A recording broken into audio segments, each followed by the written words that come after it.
Hi there, summer exclusive banner is here, let's see what it's all about.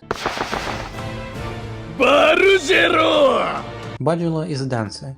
He is most notably a DPS who can do a 17 hit attack with decent potency, but he also has a full team 100 potency upload for his dancer teammates. And herein lies his issue.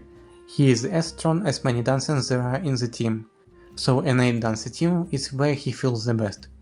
How practical is it? I'll talk about it. To top it all off, he has a useful for dancing passive and latent to hit any weakness. And let's begin with the passive. It's simple, more dances, more buffs. I'd say if you are going for the 8 dancer team, 50% HP regen can be quite handy, especially since you are quite limited with regen. Also, fan damage up is something all the dancers really want. Those who do fan damage usually have 15 to 20% damage up at most. As for the follow-up, this one is in part the cause for Bargello's infamy. You wanted to do the maximum amount of hits, better bring a full dancer team, and you want to get the most out of it, because it's free damage. Bargello's latent is almost 1-to-1 Temno's latent, hit any weakness. But this one lasts 1 turn longer, enough for a full break. Okay, second skill of infamy is his 9 hit fan. It copies regular Bargello's multi-hit, but it has stronger potency. So if you add up all the hits, you get a 17 hit fan attack with a whopping 1970 potency. Yeah, we are not seeing this attack until round 7. And to have it really pop off, you need a dance unit who is not even in the game yet. The other attack skill is a fan Perseverante, enough said. Next is Bargello's support skills, and there aren't many. First, the less prominent ones. Fan Rest Down is really common. The common debuff is his Thief skill 1-to-1. The damage cap is just a damage cap, but it's quite a big one. And the ult. You look at it, it looks OP, right? Or at least really freaking good.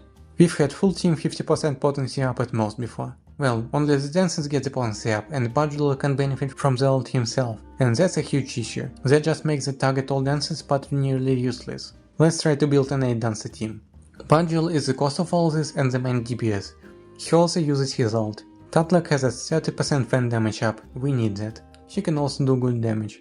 Agnia can buff really well, and we need all the buffs to get the most out of the 17 hit attack.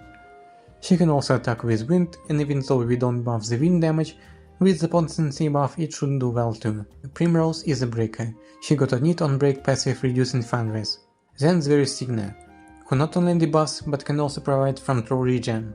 Now some uncharted territory. Malrusa X from the Future Dragon Quest collab. I don't quite get how she plays yet, but one thing is certain. She can potency buff Bargello to make his 17 hit reach new heights.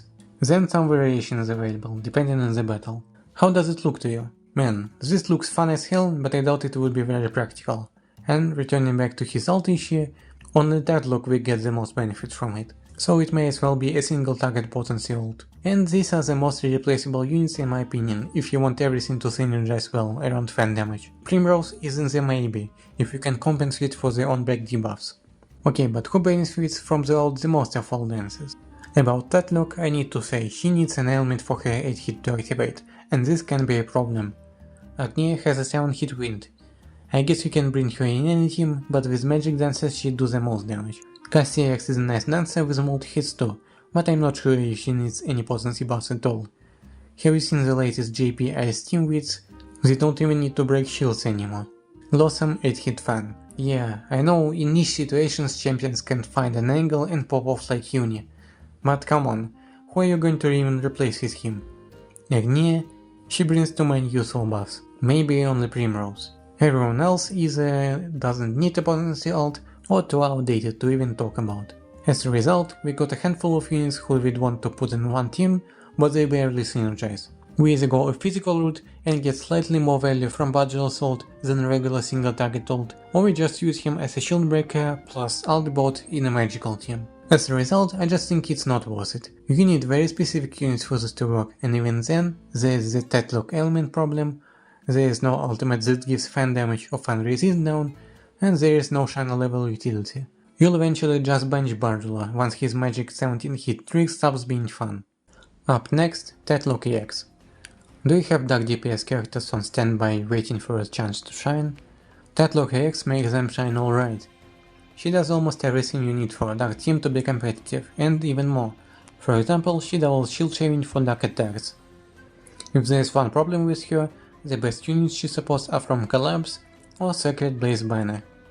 Let's look at her passives. There's the elevated dark damage cap, which some other units help to fill, namely a soldier if he gets the buffs from other service, and Emil. A soldier gives passive 15% dark damage, and Emil has active dark damage. Tatloch can actually cap the active one herself, but it's convenient to have options. And there is a damage cap up to. Then the shield shave rate.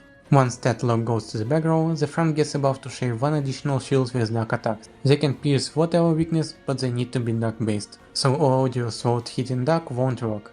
A soldier and an Emil have skills to hit 10 times in a turn, so they can abuse the hell out of this passive. And Tatloch herself also has skills that switch her to back row upon use, making this passive really easy to utilize. And Tatloch also has a small need self buff if you want to do damage with her. Let's look at her support skills. Her ult provides a rare ult dark rest down.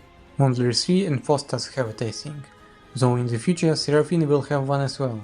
It's an 8 hit dark, but Tatloch's shield shave passive shouldn't work on her, and you won't use it for damage either since you need to use it to unlock the EX move. The EX move does a lot. There are implants, so I think you'd want to use them right before the break, and the buffs last only 2 turns, but they're easily extendable. All in all, a must-use move. Tatloch also has the rest of the buff to reach the cap herself if you need it, and some debuffs. These are convenient to have to fill in the gap, but they're easy to cover, so you won't need all of them at once. And here are the interesting swap to back row moves. Obviously made for shield shaving, but an all-ally priority move sounds really good to have by itself. Maybe a bit niche, but it's niche in addition to other generally useful skills. Tatloch can also dish out some damage or shield shave. Pretty flexible. There is an AoE move too. All in all, Tatloch EX is a great unit who gives a sharper edge to the dark units. The only things holding her back are the banner and the units she wants in her team. She is in a semi-limited form of banner and she is packed with a much less useful Bargello. And to make sure she is useful, you need to grab a MILF from a limited collab banner, and then you'd want to already have the unpopular soldier from another limited collab banner, or have the trainer from a limited Sacred Blaze banner. Yeah, how likely are you to get all of them? Meta-wise, she is not too meta. She quite narrowly supports dark teams and that's it. But she is very good at it, and worthy of attention. Thanks for watching.